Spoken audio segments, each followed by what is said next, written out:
Hello dear guys, मेरा नाम अनिल कुमार श्रीवास्तव है। एग्जाम एजुकेटर के इस प्लेटफॉर्म पर आप सभी लोगों का स्वागत है। आज हम लोग चर्चा करेंगे फिनलैंड, स्वीडन, टर्की, नाटो की। दूसरे शब्दों में, फिनलैंड और स्वीडन ने कल नाटो की सदस्यता के लिए अप्लाई किया।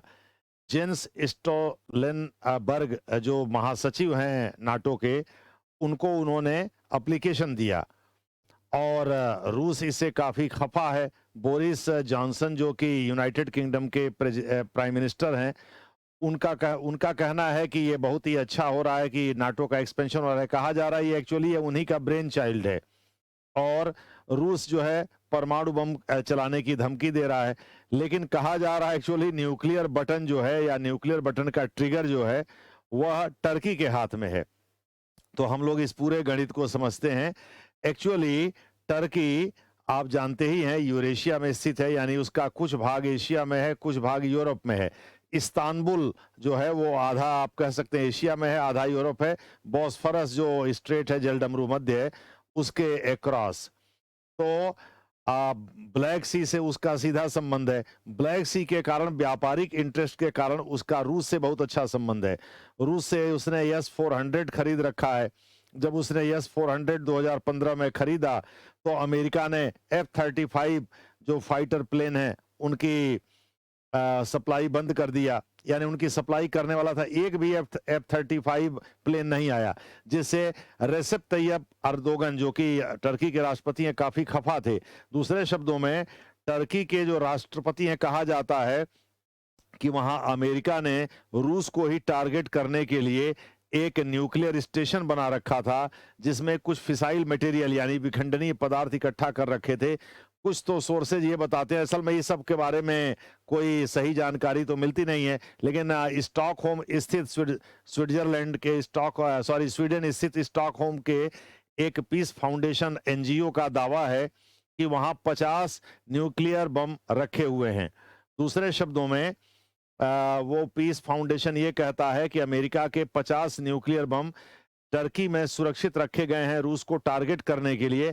लेकिन रेसेप तैयब अर्दोगन जो हैं वो वास्तव में उन 50 न्यूक्लियर बम का कंट्रोल अपने हाथ में रखे हुए हैं। अब आ जाइए, रेसेप तैयब अर्दोगन क्यों ऐसा कह रहे हैं? वो इसलिए कह रहे हैं कि कुर्दिश जो लड़ाके हैं जिसको कि टर्की आतंकवादी मानता है, उसको फिनलैंड और स्वीडन दोनों फ्रीडम फाइटर की संज्ञा दे रहे थे, सपोर्ट कर रहे थे, जबकि रूस जो है एकमात्र ऐसा देश था जो टर्की के सुर में सुर मिला रहा था। अब आ जाइए, नाटो की सदस्यता, NATO North Atlantic Treaty Organization, आप सभी लोगों को पता है, यह एक कलेक्टिव सिक्योरिटी प्रोवाइड करता है। दूसरे शब्दों में, इसके आर्टिकल 4 के अनुसार यदि नाटो के किसी सदस्य, इस समय 30 सदस्य हैं इसके, इसमें से अगर किसी एक सदस्य पर कोई थर्ड पार्टी हमला करता है तो ऐसी दशा में यह समस्त नाटो सदस्यों पर हमला माना जाएगा। हालांकि यह बात स्पष्ट नहीं की गई है कि अगर नाटो के ही सदस्य आपस में एक दूसरे से लड़ते हैं तो उस स्थिति में क्या होगा। दूसरे शब्दों में, थर्ड पार्टी के अगेंस्ट सारे नाटो के सदस्य लामबंद हो जाएंगे। इसका भी मैं बैकग्राउंड थोड़ा सा समझा दूंगा। तो फिनलैंड और स्वीडन दोनों को हड़का रहा है रूस, कह रहा है कि भाई अगर आप नाटो में शामिल हुए तो फिर हम बॉम्बिंग का सहारा लेंगे। बोरिस जॉनसन जो कि यूनाइटेड किंगडम के प्राइम मिनिस्टर हैं, वो कह रहे हैं अगर उन्होंने बॉम्ब का इस्तेमाल किया तो उसका जवाब जो है बॉम्ब से ही दिया जाएगा। ब्रिटिश न्यूक्लियर इस्टेब्लिशमेंट जो है वो वहां के बॉम्ब को कंट्रोल करता है। यूनाइटेड किंगडम न्यूक्लियर इस्टेब्लिशमेंट भी कहा जाता है और वही उसका इस्तेमाल भी करता है। हालांकि आदेश प्राइम मिनिस्टर कैबिनेट की सिफारिश पर देता है। दूसरे शब्दों में, वहां का ट्रिगर जो है एक तरह से प्राइम मिनिस्टर के हाथ में, ठीक वैसे जैसे इंडिया में है। ठीक है, दूसरे शब्दों में जो जनता के द्वारा इलेक्टेड सीईओ है, चीफ एग्जीक्यूटिव ऑफिसर है, एक्चुअली ट्रिगर उसके हाथ में होता है। और वही स्थिति भारत में भी है, अमेरिका में वहां के राष्ट्रपति के हाथ में होता है। हालांकि इसके इस्तेमाल करने का दायित्व जो है किसी और इस्टेब्लिशमेंट पर होता है। जैसे भारत में पॉलिटिकल काउंसिल है, उसको हेड प्राइम मिनिस्टर करता है, लेकिन इस्तेमाल इसका स्ट्रेटेजिक काउंसिल करती है, जिसको हेड एक लेफ्टिनेंट जनरल का आदमी करता है। हालांकि इसमें बहुत बड़ी भूमिका होती है नेशनल सिक्योरिटी एडवाइजर की। अमेरिका में भी कुछ इसी तरह की स्थिति है, ब्रिटेन में भी कुछ इसी तरह की स्थिति है, और पाकिस्तान में स्ट्रेटेजिक पॉलिसी डिवीजन एसपीडी जिसको कहते हैं, वो इसका इस्तेमाल करता है। उनके बारे में हम लोग कभी आगे चर्चा कर लेंगे। न्यूक्लियर डॉक्ट्रिन पर भी हम चर्चा करेंगे, भारत के भी, पाकिस्तान के भी। पाकिस्तान के पास तो कोई डॉक्ट्रिन है नहीं। रूस, अमेरिका, इन सब के, और कैसे कैसे न्यूक्लियर वेपन इकट्ठा होते गए, कितने देशों के पास हैं, क्या कितने हैं, इन पर हम लोग कभी आगे चर्चा कर लेंगे। लेकिन बहरहाल फिनलैंड और स्वीडन ने नाटो की सदस्यता के लिए अप्लाई कर दिया। आप सभी लोगों को पता है कि फिनलैंड और स्वीडन रूस से सटे हुए ये नॉर्डिक देशों में आते हैं, जिसमें स्वीडन जो है वो स्कैंडिनेवियन देश भी है। फिनलैंड को स्कैंडिनेवियाई कंट्री नहीं माना जाता, लेकिन नॉर्डिक देशों में ये दोनों ही आते हैं। दूसरे शब्दों में नॉर्डिक जियोग्राफिकल कॉन्सेप्ट भी है और लैंग्वेज रिलेटेड कॉन्सेप्ट भी है। दूसरे शब्दों में जियो कल्चरल कॉन्सेप्ट है, और दूसरे शब्दों में वो भूगोल से भी जुड़ा हुआ है, संस्कृति से भी जुड़ा हुआ है। तो नॉर्डिक एक भाषा ठीक ठीक उसी तरह से स्कैंडिनेविया एक पर्वत है या पर्वत श्रृंखला, और उसी के आधार पर उसके पाद पर यानी उसके फुट पर बसे हुए जो देश हैं या उसके सहारे जो बसे हुए देश हैं वो एक स्कैंडिनेवियन भाषा बोलते हैं। तो उसमें 4 देशों को रखा गया है, स्वीडन है, नॉर्वे है, डेनमार्क है और आइसलैंड है। ये 4 जो हैं वो स्कैंडिनेवियन कंट्री कहे जाते हैं, जबकि नॉर्डिक कंट्री का कॉन्सेप्ट ज्यादा बड़ा, वो भी लैंग्वेज के आधार पर ही है। जैसे हम लोग बोलते हैं तो उसमें कुछ अंग्रेजी का भी शब्द इस्तेमाल करते हैं, उर्दू का भी करते हैं, हिंदी का भी मिक्स करते हैं हम लोग।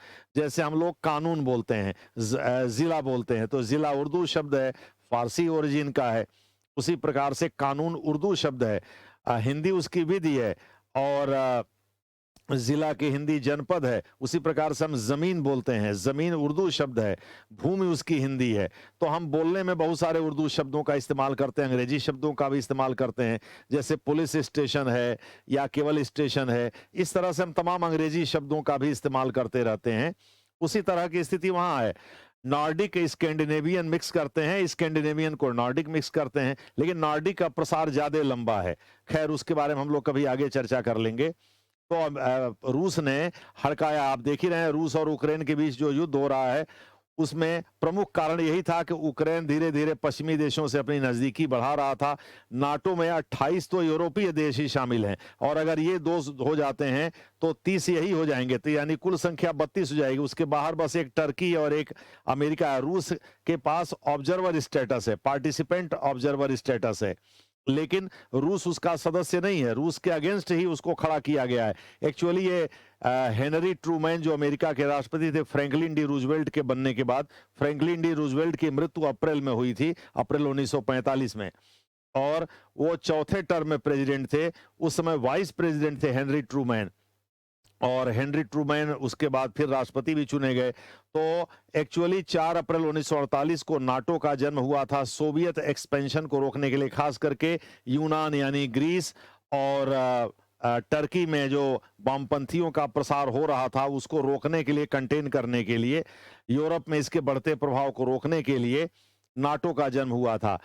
जब अब देखिए कितने आश्चर्य की बात है कि सेकेंड वर्ल्ड वॉर के दौरान सोवियत, रूस और अमेरिका साथ थे, लेकिन जैसे ही युद्ध समाप्त हुआ ऑफिशियली 2 सितंबर 1945 को सेकेंड वर्ल्ड वॉर समाप्त हुआ, यूएसएस मिसौरी पर जब हस्ताक्षर हुआ और सरेंडर कर दिया जर्मनी ने, तो उसके पहले हिटलर मर गया था गोली मार करके अपने और अपने कुत्ते को, जैसा वो मेन काम्प उसकी जो आत्मकथा उसमें ये स्वीकार भी करता है, उसे ये पराजय स्वीकार नहीं थी।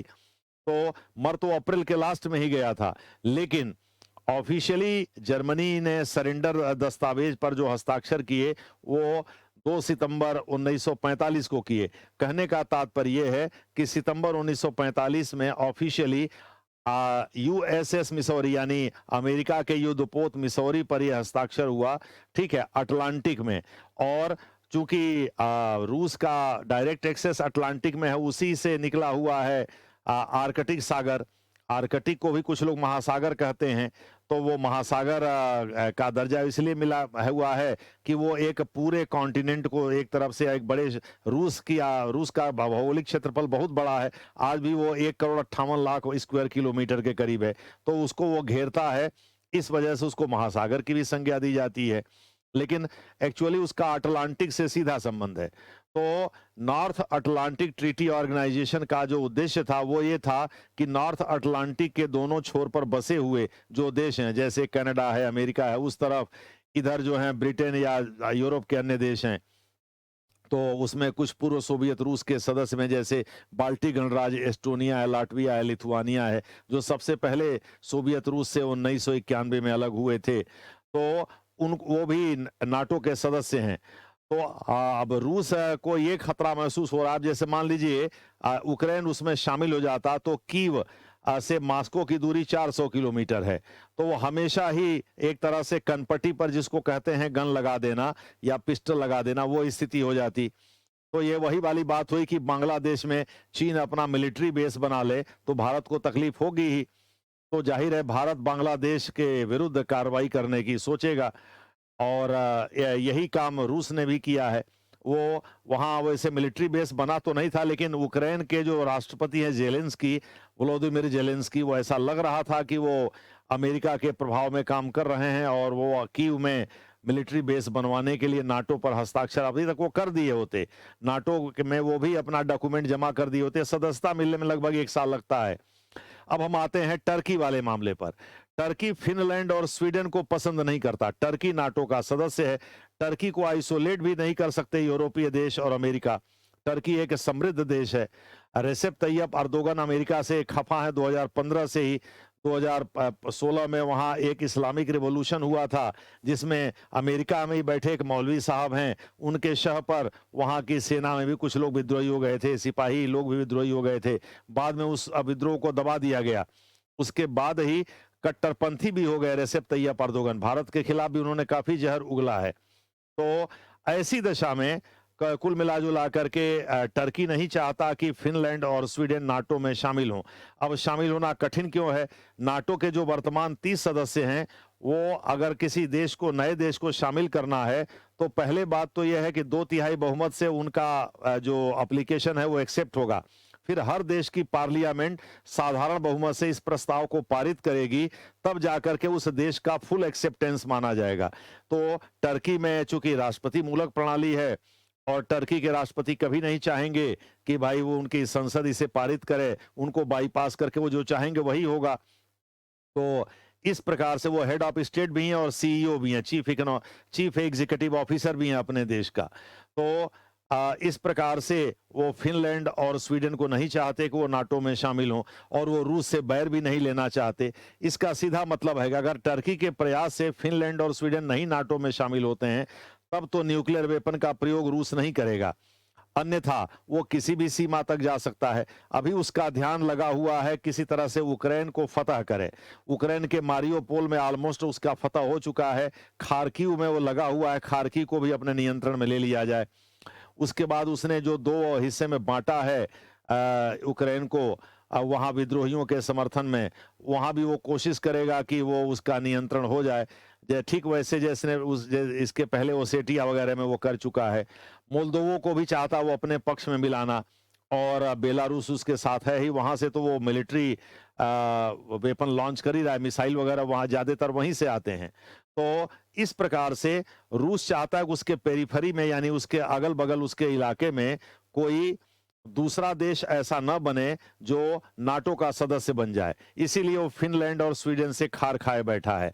लेकिन टर्की पर उसको भरोसा है कि टर्की ऐसा होने नहीं देगा। यही कुल गणित है, क्योंकि टर्की के साथ रूस के व्यापारिक संबंध भी हैं, रक्षा सौदे संबंधी संबंध भी हैं। और आपको बताया कि S-400 जो ट्रैम्फ मिसाइल है, मिसाइल डिफेंस सिस्टम के नाम से जिसको जाना जाता है, आते हुए दुश्मन के किसी भी ऑब्जेक्ट को, चाहे वो ड्रोन हो, चाहे वो एयरक्राफ्ट हो, चाहे वो मिसाइल हो, उसको मार गिराने में वो सक्षम है।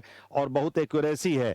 एक बार में 36 मिसाइल निकलती हैं, और वो 36 टारगेट को भेद सकती हैं, ठीक है, अलग अलग दिशाओं में। तो इस प्रकार से जो है S-400 काफी सफल है, और रिसेंट युद्ध में ये बात सामने भी आ गई है। हालांकि मीडिया वाले ज्यादातर यूक्रेन को बताते हैं, वैसे वह यूक्रेन तो पिटौर देश है, सारा पूरा देश बर्बाद कर दिया, सभी प्रमुख शहरों के सभी प्रमुख बिल्डिंग को ध्वस्त कर दिया रूस ने। अब उसको उठने में 100 साल लग जाएंगे, लेकिन अमेरिका अभी भी उसको चढ़ाए हुए पीछे से। अब कल मैं न्यूज़ में देख रहा था तो उसमें हुआ कि जो आईएस के जो आतंकवादी थे जो अमेरिका के कब्जे में थे, उनको उसने छोड़ दिया है और कहा है कि भाई तुम लोग जा कर के और यूक्रेन के तरफ से लड़ो, और अब वो लड़ रहे हैं। ठीक है, लेकिन इसके साथ एक न्यूज़ और भी आया कि खार्किव में स्टील प्लांट में जो 250 या उससे अधिक जो यूक्रेनी सैनिक थे उन्होंने सरेंडर भी कर दिया है।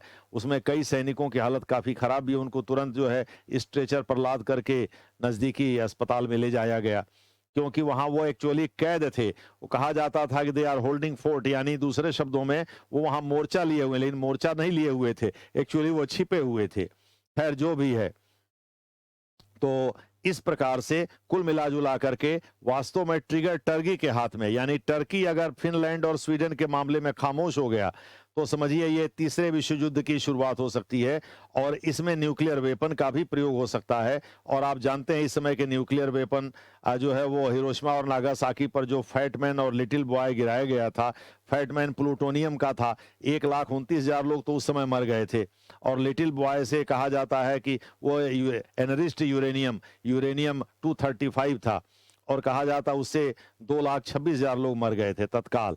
तो अब सोचिए उस समय के आज के जो न्यूक्लियर वेपन है वो 1000 टाइम्स ज्यादा पावरफुल हैं।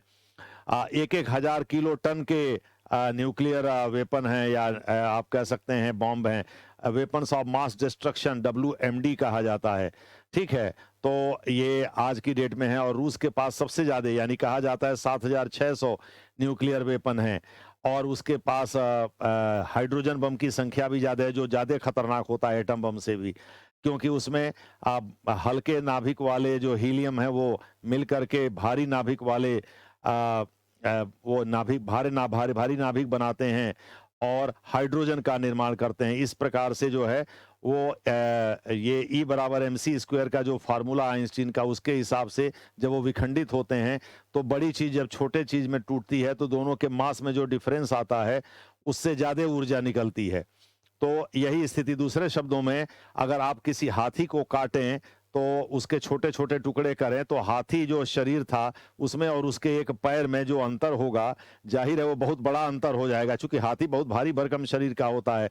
तो जो अंतर है वो M बराबर mc², यानी E बराबर mc², एनर्जी जो है वो mc² के हिसाब से, c का मतलब यहाँ वेलोसिटी से है। खैर वो साइंस की बात है। दूसरे शब्दों में भयानक ऊर्जा निकलेगी।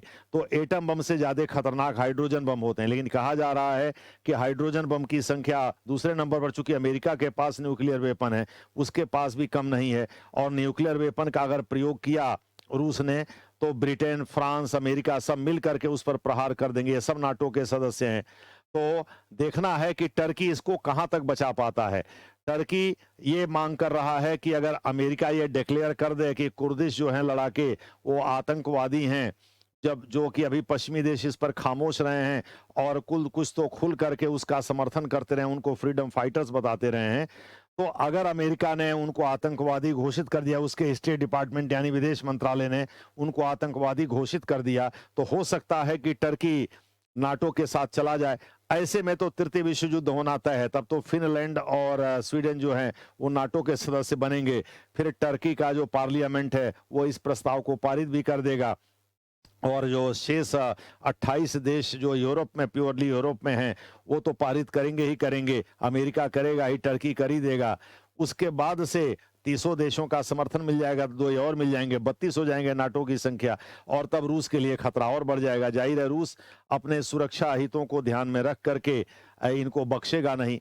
और अगर टर्की ने इसको रेजिस्ट किया, बावजूद इसके कि अमेरिका इस तरह का वादा करता है, तो वादा करने से अमेरिका पीठ में छुरी भोंकने वाला माना जाएगा, क्योंकि आईएस के खिलाफ कुर्दिश लड़ाके लड़े थे। ये अमेरिका ने उनसे कहा था कि भाई आप लड़िए, हम आपको वेपन देते हैं, हम आपको हर तरह की सहायता देते हैं। अमेरिका सीधे तो युद्ध में आता नहीं है, वो तो कोल्ड वॉर की पॉलिटिक्स वो आज भी करता है, 1945 से वो करता आ रहा है। हेनरी ट्रूमैन की ट्रूमैन डॉक्ट्रिन जो है वो कोल्ड वॉर की डॉक्ट्रिन है, एक्चुअली वो सोवियत रूस के एक्सपेंशन को रोकने की डॉक्ट्रिन है, वो अब भी चल रही है।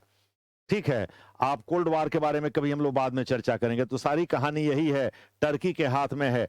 टर्की एकमात्र ऐसा देश है जो एशिया में भी है, यूरोप में भी है और नाटो का सदस्य है। और मुस्लिम कंट्री होते हुए भी मॉडर्नाइजेशन को कमाल पाशा ने पहले ही यूरोपीय तर्ज पर उसका आधुनिकीकरण किया है। वहाँ महिलाएं क्लब में जा सकती हैं, जीन्स पैंट पहन के घूम सकती हैं, यानी वीमेन एम्पावरमेंट, लिबर्टी, XYZ का दुनिया भर का जो कॉन्सेप्ट है वो सब वहाँ लागू होता है, ठीक वैसे जैसे अमेरिका में लागू होता है।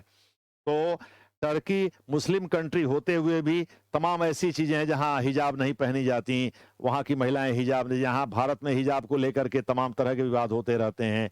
ट्रिपल तलाक का वहाँ कॉन्सेप्ट बहुत लिमिटेड है, वो उसके लिए बहुत सख्त नियम है कि सरकार अप्रूवल देगी। ऐसा नहीं है कि आपने फोन पर मैसेज भेज दिया, व्हाट्सएप कर दिया या 3 बार ऐसे बोल दिया तो मान लिया गया कि आपने तलाक दे दिया।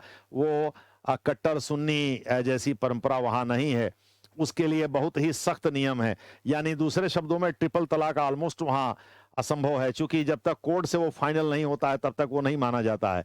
भारत की तरह से वहाँ भी कोई शरीयत कोर्ट वोर्ट का कोई अस्तित्व नहीं है। अमेरिका की तरह से वहाँ शरीयत कोर्ट वोर्ट का, वहाँ रेगुलर कोर्ट्स हैं, ऑर्डिनरी कोर्ट्स हैं जो लॉ ऑफ द लैंड, जो कॉन्स्टिट्यूशन है, जो अन्य लॉज हैं उसके हिसाब से काम करते हैं। तो सारा खेल टर्की के हाथ में है। अब टर्की रूस के साथ कहाँ तक खड़ा रहता है, कहाँ तक रूस की मदद करता है, चूंकि टर्की इस्लामिक कंट्री होने के नाते अजरबैजान का के साथ भी मदद, उसकी भी मदद करता रहा है। और आपने देखा अभी अजरबैजान भी एक युद्ध में लगा रत था, ठीक है, और रूस तटस्थ हो गया था। तो कुल मिला-जुला करके कहने का जो तात्पर्य है वो ये है कि टर्की अभी तक तो रूस के साथ कंधे से कंधा मिलाकर चल रहा है। लेकिन मान लीजिए कल को अमेरिका एक शातिर देश है, F-35 फाइटर प्लेन की सप्लाई करने का वो वादा कर देता है कि हम कर देंगे, और कुर्दों को जो है वो कहता है कि हम आतंकवादी घोषित कर देंगे। अमेरिका का कोई भरोसा ही नहीं, वो दगाबाज देश है, वो केवल अपने इंटरेस्ट के बारे में सोचता है। उसमें भी जो बाइडेन जो है वो बराक ओबामा से भी खतरनाक आदमी हैं, ठीक है। इनके